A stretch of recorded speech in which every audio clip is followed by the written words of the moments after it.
puso fuego en mi boca. Las cadenas son rotas. Pero digamos que para concretar y concluir la pregunta, definitivamente para Dios todos los pecados son diferentes.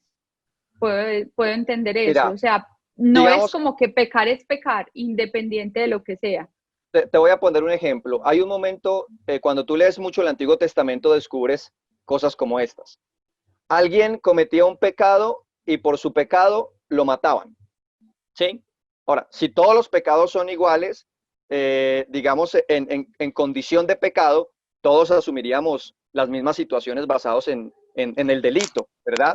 Entonces, digamos que cada pecado se convierte como en un delito diferente. Es como cuando a alguien lo meten a la cárcel por robo, a otros lo meten a la cárcel por asesinato, a otros los meten a la cárcel por abuso, y cada uno tiene una condena completamente ¿qué?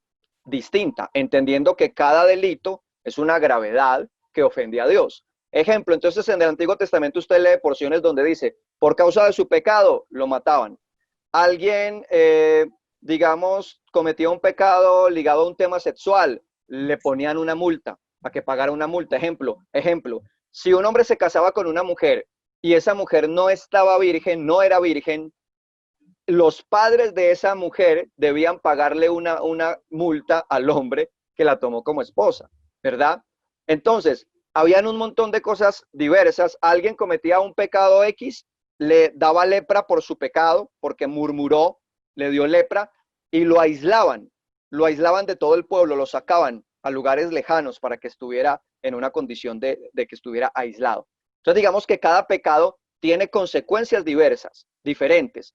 Aclaro, todos los pecados de diferente estilo, de diferente manera, están transgrediendo, ofenden la ley y la palabra de Dios. Por eso, vuelvo y repito, que todos somos pecadores y todos, y vuelvo y digo, y voy a decir algo muy fuerte, todos merecíamos el infierno, todos, desde Adán y Eva, por causa del pecado, merecíamos el infierno. ¿Cuál es el detalle? El detalle es que por eso Dios envía a Jesucristo, Dios envía ese Mesías que trae esperanza. ¿De qué? De que todos no terminemos en el infierno, ¿verdad? Que incluso es otro tema profundo. A veces las personas piensan que Cristo murió por todo el mundo, ¿sí? Pero Cristo no murió por todo el mundo porque no todo el mundo va a creer en Jesucristo. ¿Ok? Que eso es un tema mucho más profundo también de analizar. Pero lo que te quiero decir, Caro, es que cada pecado tiene una consecuencia diferente. Y esas diferencias de pecados, de consecuencias, perdón, la diferencia de esas consecuencias de pecados son lo que nos llevan a pensar a nosotros que Julanito de tal es más pecador que yo, ¿verdad? O que ese pecado es más grande que el mío, por las consecuencias que asume la persona. ¿Me hago entender? Entonces, claro, hay pecados que traen consecuencias tan profundas que dice la palabra de Dios en el libro de Romanos capítulo 1, que algunas personas que cayeron en la homosexualidad, hombres con hombres y mujeres con mujeres, dice la Biblia que Dios los abandonó a una mente reprobada. Entonces es un tema muy profundo porque uno dice, wow, o sea, la homosexualidad para Dios es un pecado que tiene una consecuencia tan profunda que Dios dice, los he abandonado a una mente reprobada, ¿verdad? Entonces, claro, cuando usted se pone a estudiar la Biblia, uno descubre que ciertos pecados tienen unas consecuencias tan fuertes, que lo llevan a pensar que obviamente hay pecados más grandes que otros. Pero mi respuesta es, cada pecado tiene consecuencias diversas. Holmen, pero mira, pues yo pensando, sí, claro, definitivamente para Dios hay una diferencia en los pecados, es lo que podemos concluir. De hecho, para los seres humanos también. Bueno, lo que hablamos ahorita, no es Para lo las mismo matar a una autoridades, persona, sí, para las autoridades. Pero sabes que llama la atención es algo. A nadie lo meten a la cárcel por fornicar. Es decir, por tener relaciones sexuales fuera del matrimonio, pero eso para Dios es tan grave que genera condenación. Creo que es Corintios que lo dice. sí, porque la Lo Biblia dice que, mismo, lo sí, mismo la homosexualidad, lo que tú dices, es tan grave que que digamos Dios la condena. Pero entonces, pues aquí es donde pregunto yo, ¿de dónde se da esa diferencia entre el hombre y Dios? O sea, ¿por qué para el hombre es tan grave unas cosas y para Dios otras? Ok, respuesta. En el Antiguo Testamento, cuando nosotros estudiamos el Antiguo Testamento, hay algo muy especial y es que nosotros encontramos la ley de Dios, está la ley de Dios y está la ley de Moisés.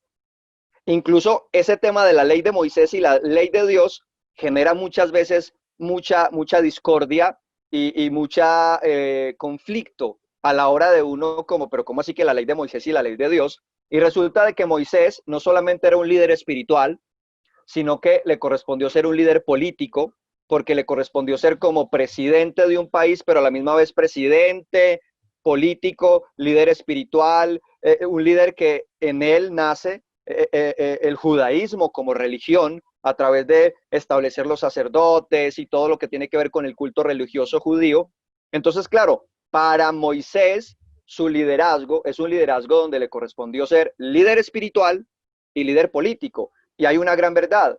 Hoy estamos en un tiempo donde no hay un líder político que a la misma vez sea líder espiritual del mismo pueblo. Entonces todo país tiene leyes de su país y de su cultura y están los mandamientos que hace parte de la ley de Dios. Entonces la respuesta, Caro, de esa diferencia es que está la ley de Dios y está la ley de los hombres, que es la ley que rige cada país y cada nación de maneras diferentes. En Estados Unidos hay pena de muerte, ¿sí? Por ciertos delitos. En Colombia no hay pena de muerte por ciertos delitos. Cada país tiene leyes diferentes, pero vuelvo y repito, la ley de Dios, que es una ley moral, está en todos los países, está en todas las culturas, incluso las religiones, como el Islam, como el hinduismo, son religiones que también tienen como base los 10 mandamientos y todo lo que tiene que ver con esa ley moral de Dios.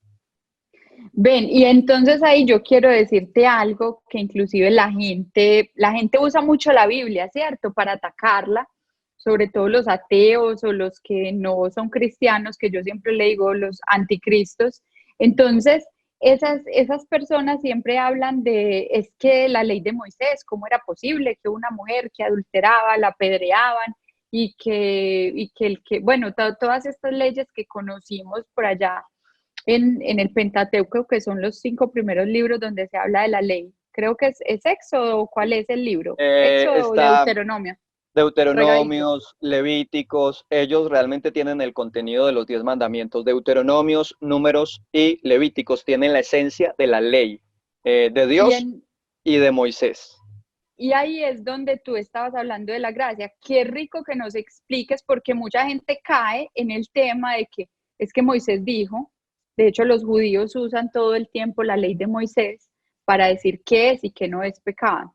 Entonces la pregunta concreta es, ¿cuándo tenemos que usar la ley de Moisés para saber si algo es pecado o no? Y cuándo, y mejor dicho, ¿cómo hacemos para saber qué sacamos de la ley de Moisés y qué no? Bueno, siempre he pensado que por eso es tan importante uno conocer la cultura, ¿verdad?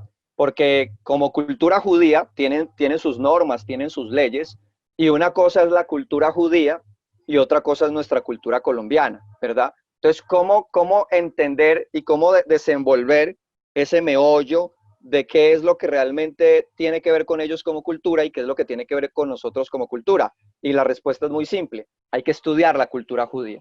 Hay que meternos en el estudio profundo y por eso yo siempre recomiendo a las personas lo importante que es estudiar, lo importante que es documentarnos y no sencillamente tomar un texto a la ligera para sacar una interpretación privada o personal, porque la Biblia no es de interpretación personal y privada. La Biblia es un libro que ya tiene una interpretación allí en su esencia, ¿verdad? Y el verdadero significado de un texto no es lo que a mí me parece, no es lo que yo pienso, sino lo que el autor quería decir a través del texto. Y para eso me corresponde estudiar al autor, estudiar la cultura, estudiar la lengua, estudiar su tema geográfico. Son muchas cosas para poder responder muchas cosas que se vuelven punto por punto. Incluso cuando yo les digo a las personas que lean mucho el libro de Levíticos, siempre les digo, mire, el libro de Levíticos, que es un libro caro donde está todo ese contenido que se vuelve difícil de interpretar. Yo siempre digo, Levíticos es como la letra pequeña de un contrato. A la gente no le gusta leer la letra pequeña de un contrato. La gente sencillamente firma el contrato. Y cuando surgen problemas y cuando surgen un montón de cosas complicadas, las personas pelean, discuten, pero ignoran la letra pequeña del contrato, que siempre la he visto así, libros como Levíticos, como Números, que tienen mucho contenido. Pero es que, Holmen, yo conozco cristianos de años, o sea, te estoy hablando de 20, 30 años en el cristianismo, de estudiar la palabra de Dios, que le dicen a uno, no, mira, lo que pasa es que la ley ya no aplica, porque después de que Jesucristo muere, ya todo eso desaparece. Ya Él murió por nuestros pecados, que es lo que ahorita hablabas de la gracia. Y luego te dicen, o sea, no es que no pequemos, pero ya los pecados los trae nuestra conciencia. Es decir, lo que a usted la conciencia le diga que es pecado, pero lo que no es pecado. Y te estoy diciendo que eso se lo he oído a varios cristianos. Y yo digo, pero entonces, ¿dónde está Corintios que te dice que los adúlteros, los fornicarios, los borrachos, los maldicientes no entrarán al reino de los cielos? Bueno, hay que tener cuidado. Hay una palabra que me deja frío de lo que dices, y es el tema de la conciencia. Hay conciencias que están cauterizadas, y una conciencia que está cauterizada, que está embotada del pecado, pues no va a saber qué es bueno. Y muchas veces la gente a lo bueno lo llama malo, y a lo malo lo llama bueno, como dice el libro del profeta Isaías. Pero, ¿sabes? Me gustaría leer algo que tiene que ver como con esa diferencia entre la ley y la gracia, y está en Romanos capítulo 6, y dice de la siguiente manera. ¿Qué diremos entonces? Romanos capítulo 6. ¿Qué diremos entonces? ¿Vamos a seguir pecando para que Dios muestre aún más su bondad? Claro que no. Nosotros ya hemos muerto referente al pecado. ¿Cómo pues podremos seguir viviendo en pecado? ¿No saben ustedes que al quedar unidos a Cristo Jesús en el bautismo, y aquí, Caro, quiero hacer un paréntesis importante, porque el bautizo cristiano es muy importante. Y es importante porque está marcando la pauta de esas personas que se van volviendo conscientes y convencidos que el bautizo no solamente es meterse al agua, sino que es un compromiso serio en el que yo estoy con obediencia demostrando que estoy muriendo al pecado, a esa práctica, ¿sí? Entendiendo que tengo un cuerpo pecaminoso, pero que estoy muriendo a esos deseos y a esa práctica pecaminosa, que ahí es donde yo digo, ¿cuántos cristianos hoy sencillamente no son conscientes? Ni siquiera son conscientes en entender lo que representa el bautizo. Y algunos se bautizan sin entender el tema profundo que aquí dice. ¿No saben ustedes que al quedar unidos a Cristo Jesús en el bautizo, quedan unidos a su muerte? Pues por el bautizo fuimos sepultados con Cristo y morimos para ser resucitados y vivir una vida nueva, así como Cristo fue resucitado por el glorioso poder del Padre. Dice, si nos hemos unido a Cristo en su muerte con la suya, también nos uniremos a Él en su resurrección. Sabemos que, escucha bien, sabemos que lo que antes éramos fue crucificado con Cristo, para que el poder de nuestra naturaleza pecadora quedara destruida y ya no siguiéramos siendo esclavos del pecado. Entonces, aquellos que estamos en la gracia, aquellos que hemos creído en Jesús, ya no somos esclavos del pecado, no somos esclavos. Hemos sido libres de esa vida desordenada y venimos a una mente, que ahí es donde toma mucha fuerza el nacer de nuevo, ¿sí? Ahí es donde toma mucha fuerza ese renovar nuestra mente. Y también toma mucha fuerza, Caro, también toma mucha fuerza otro pensamiento, que es andar y vivir en el espíritu y no satisfacer los deseos de la carne. Entonces, el que es cristiano genuino, ese vive en el espíritu y piensa en las cosas del espíritu. Él puso fuego en mi